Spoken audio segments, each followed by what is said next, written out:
Welcome back to the county seat. We are talking today about, well, we're on the subject of fires again. This has been on our minds a lot the last month and a half or so.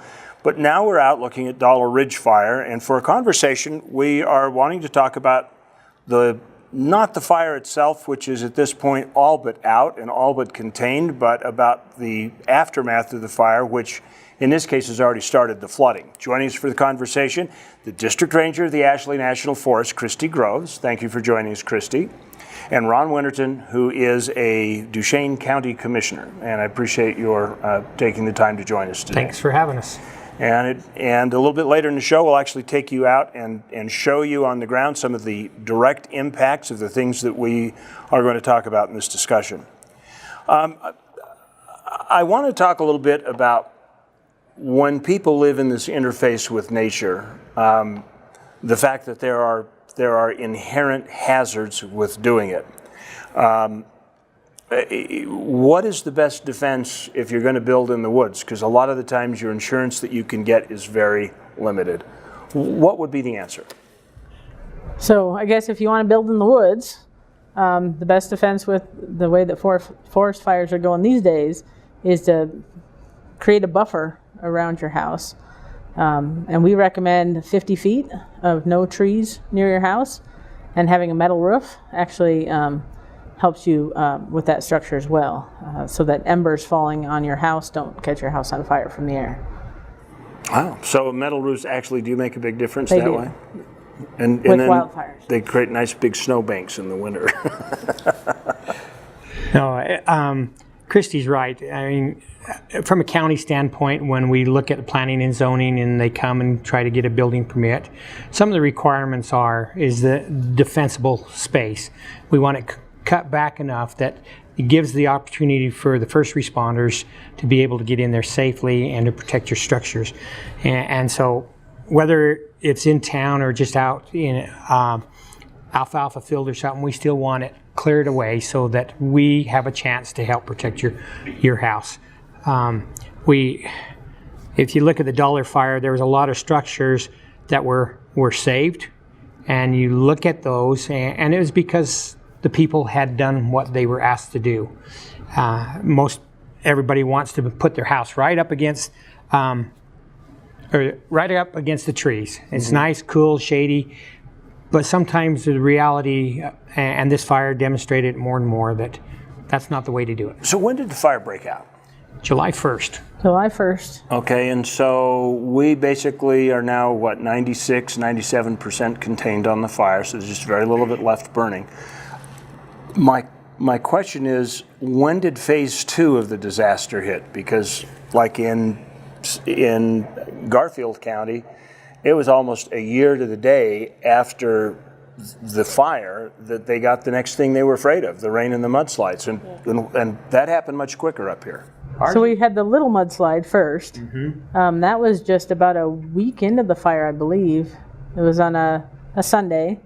We had a little bit of rain showers, and we got a little bit of a mud flow right across Strawberry River Road between Timber Canyon and Camelot. And then this last one was July 22nd. We had a little thunderstorms develop kind of right over Lower Timber Canyon, and then that chunk of the Strawberry River right at that junction built up there, had about 1.5 inches of rain in an hour, and that created the mud flow that started coming down from all the little draws in that vicinity all along the Strawberry River. So you say you had a mini mudslide. How much rain does it take in the aftermath of a fire with no vegetation to hold the ground together to create a mud flow? Does it have to rain very long or very hard? It really depends on the slope and how hot the fire burned. The soils out there are very erosive naturally. Mm-hmm. And so we typically have slides out there, even without a fire. Anytime it rains, you'll get some material moving. In this case, we had a lot of burned area, loose soils that are ready to move. And so when that first storm came over, it wasn't very much water. It was about 1/4 inch of rain over a period of a couple hours, but it was enough to saturate that soil. So that leads me back to the first question. If rain is the second element, how do you create a defensible space when you live like the people out there in that area? I'm no expert on this, but I guess when you go to build, you should put it on a hill, not down on the stream, and not in a low valley, because they'll naturally collect. And if you can look and see where it might run to, don't put your house down in the middle of the mouth of the valley. Put it somewhere where you stand a chance to have it still standing after a storm. Yeah. So there's if you're going to build in an area that's like the Strawberry River, you can see where there's alluvial fans, where sediment has come down in the past and revegetated. Those are not good areas to build houses on, or anywhere where that flow is going to come off of those alluvial fans, because it's already flowed in the past. So you know that sediment's going to come down. So staying away from those, even though they're high points compared to the rest of it, they're at a pinch point where a valley is going to come down, and all that material is going to come down that little pinch point and hit whatever structure is sitting on top of that alluvial fan. It'll happen, you just don't know when, but it will happen. So if you're upstream from any kind of crossing or bridge or anything that inhibits free flow of debris, are you in an additionally dangerous spot? Yes, you are.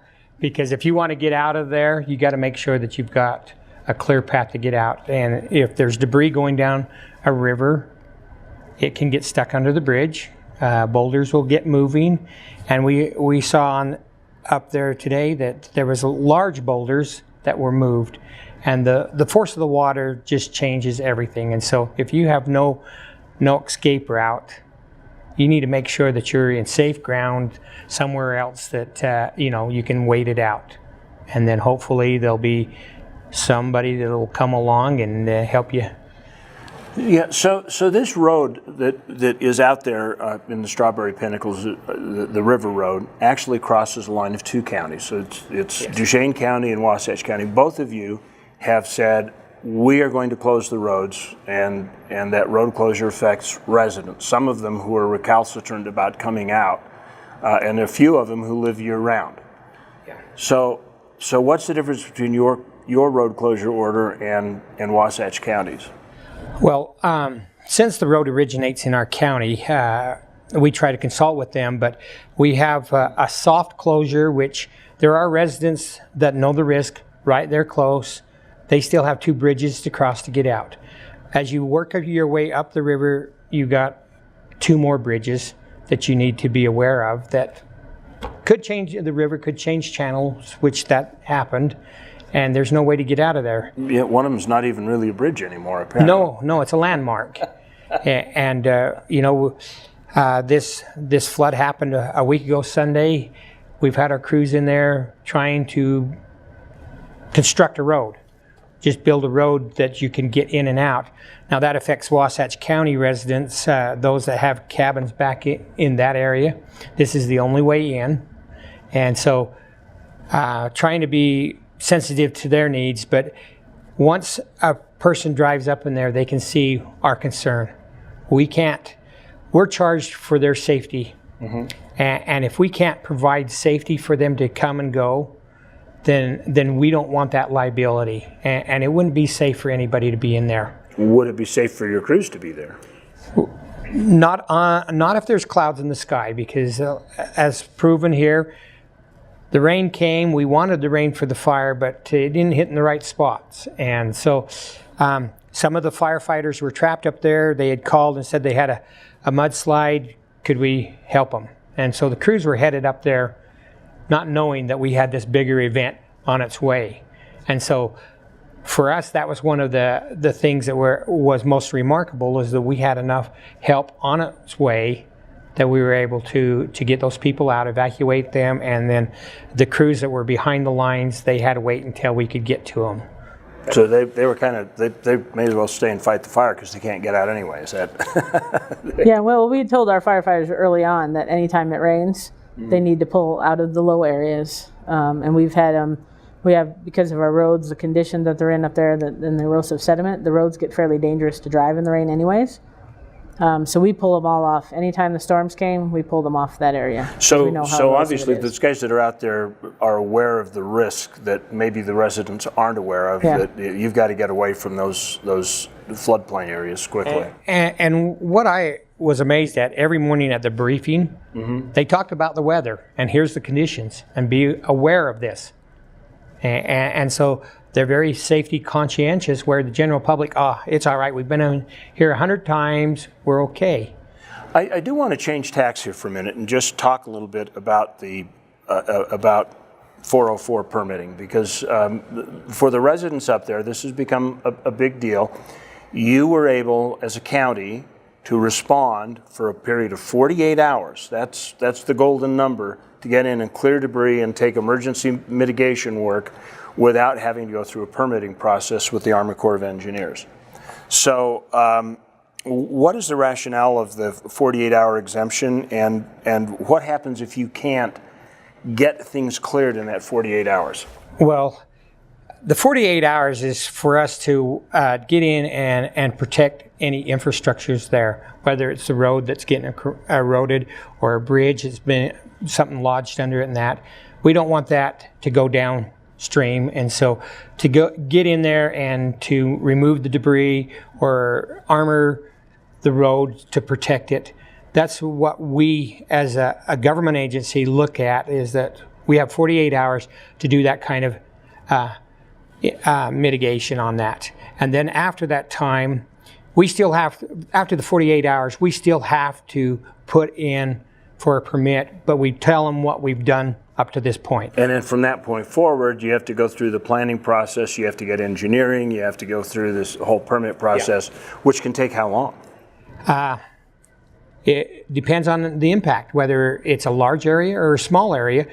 They say that they can permit within 30 days. As a county, we had the flood back in 2011. We were 18 months getting through the permitting process and engineering process so that we could actually work on the mitigation that happened, almost 2 years previous. So it's not a fast process, and though the Corps of Army Engineers and Division of Water are sympathetic, they are also charged to protect, whether it's stream alterations and the natural flows or the safety of people. This is what they're looking at. And so we build to their standards. It's like opening the checkbook, and they dictate how we're going to spend it. So that leads me to one question. This will be my final question because we're pushing time. What happens if you have 48 hours of emergency mitigation work and you have 72 hours of emergency mitigation work that needs to be done? Then what do you do? Well, we have found if we're protecting infrastructure, usually that 48 hours will extend a little bit, and they'll be lenient with us because, again, they don't want our efforts to be lost. 48 hours is up and we have to pull out, and then we end up losing more. They'll let us finish that up. But again, we have to report what we did and then apply for an application as far as what needed to be done. I'd like to discuss the rationale behind natural river flows, because that was in the meeting that we attended earlier today. That was a big deal. You just can't go in and do anything on the banks. If you can go in and grab a tree that's without going in the riverbank and you can move it to higher ground, you just don't really need a permit to do that. Call us and ask us, but that's okay if you want to just cherry pick that out and move it away from the river. But if you're going to do anything to stabilize the flow of the river, that's not good. But we were up there today and saw from this one storm that the road that used to be over here now had to be built over here because that was all mud and the river was in the middle. And so it looks to me like if you can't do some kind of permanent, this is how we're going to take this section and channel the water, that you will every couple of years be rebuilding roads at a different point. Is that a legitimate argument?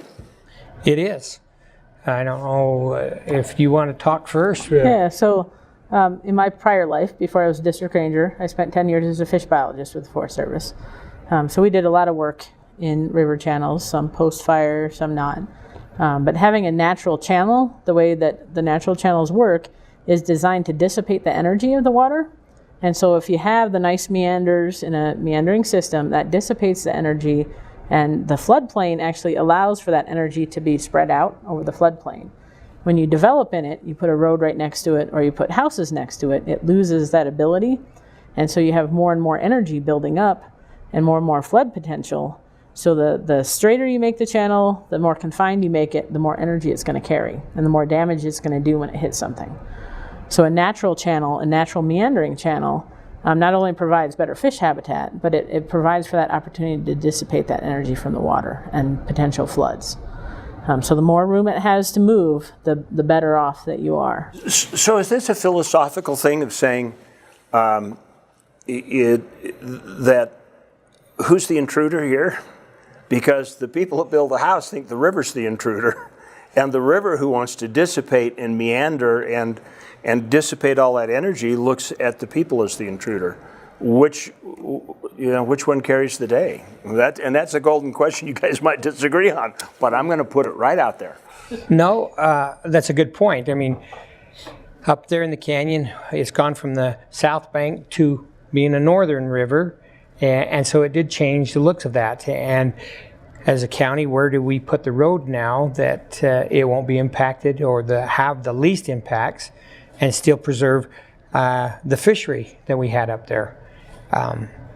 I guess the Corps and the engineers will decide what's best to try to keep that natural habitat. So if there are these key bottlenecks, because there were only a couple of places where it looked really like there was a big impact, is in this tour that people are about to see. But is there a compromise somewhere in this process where you can say, we're going to bric-a-brac this section right here for this 1,000 feet, and then we'll just kind of let it do its thing, and then there's this one other little bottleneck, and we're going to put a culvert here and control it that way, and just try and do minimal stuff? Or does that just affect all of the ecosystem and biology up and down the river? So anytime you put a culvert in or a bridge in, you're narrowing up the stream. And if you've ever been up there during high flows, you can see how much just forcing all the water down into that narrow point increases the energy and how much erosion that causes. So even just little short segments like culverts can create its own problem. Doing a long section, you're going to add a ton of energy to where it comes out of that section. And that area, you never know what's going to happen once you narrow up that flow. There could be a lot of damage done just by trying to protect a short segment of it. And then the alternative would be we'll take the road out and don't have any road up there, but then nobody could enjoy it. Yeah, there's quite a bit of, it'd be a lot of walking. And normally they don't like us crossing their streams, and so they'll be sensitive in that. If we went back to nature, what do the private landowners do with their land that's up there? This is their only way into their real estate, and as a county, we're charged to help protect their right-of-way to get to their property, since it existed already. So it's a hard deal. I don't know how you handle it. That's why I threw it out there between the two of you, because I knew there was going to be a very different perspective on this. Well, and whenever we have the option, we try and build the roads up a little higher to get them off the floodplain, or try and keep them as far to the edge as possible to still give that river the freedom to move around when it needs to. Yes, except in this case, it was already on the edge, and the river decided event. That's where it wanted to be. This is an extreme event with the fire contributing to it and the excess sediment coming down. But in a natural system where you might not have had that much burned area, it may have handled that event with just some minor flooding. So are there any last points you guys want to make, either one of you? Well, given outside of this storm, that river is usually controlled coming out of the dam. And so they can control how high the water is at most times. Other times, spring runoff, sometimes they have to open up the dam and let it go. And those people will be impacted anyway. But any other time, we can say that's a nice little river, stream to fish and to enjoy. Now, for the next few years, we're going to have circumstances which we can't even begin to even calculate how much water will come down off from some of these drainages to this river. Until the forest gets to, how long do you, as a fish biologist and a district ranger, how long do you think it'll be before it kind of gets back to normal? Probably you're looking at another few years before that vegetation reestablishes and the root masses get back in there and start holding the sediment in place. So that's going to take a few years for things to really stabilize. With the amount of sediment that's down in that basin right now, it could be a while if they're not allowing the flows to come out and kind of flushing that out of the system. It still has the potential to move around down there, and that could last a while on a controlled river. So you never know what's going to happen down there. But when you're looking at the uplands, probably a few years. The vegetation's already coming back. Even up on the forest, there's 3 inches of grass now coming up through the burned area. You can see it down along the river. Grasses are coming in. The oaks are coming in. So all of that's going to help stabilize the area. And the less we can disturb it, the better. The one other hazard that I wanted to bring up, just so people understand that, is entering a fire area. Whether it be down on the Strawberry River or up on the forest, there's a potential for hazard trees. All of those trees were burned and killed, and they will come down. And sometimes it doesn't take wind to bring them down. So anybody entering that fire area needs to pay attention to that. So if you hear cracking sounds, just... You may not even hear the cracking sound. Okay, heads up, so to speak. All right. Heads up anytime you enter a burn area. Okay, that's actually very good advice. Thank you, Kristy, for that. And thank you. We'll be right back. We'll take a look on the ground in just a minute when we come back on the county seat.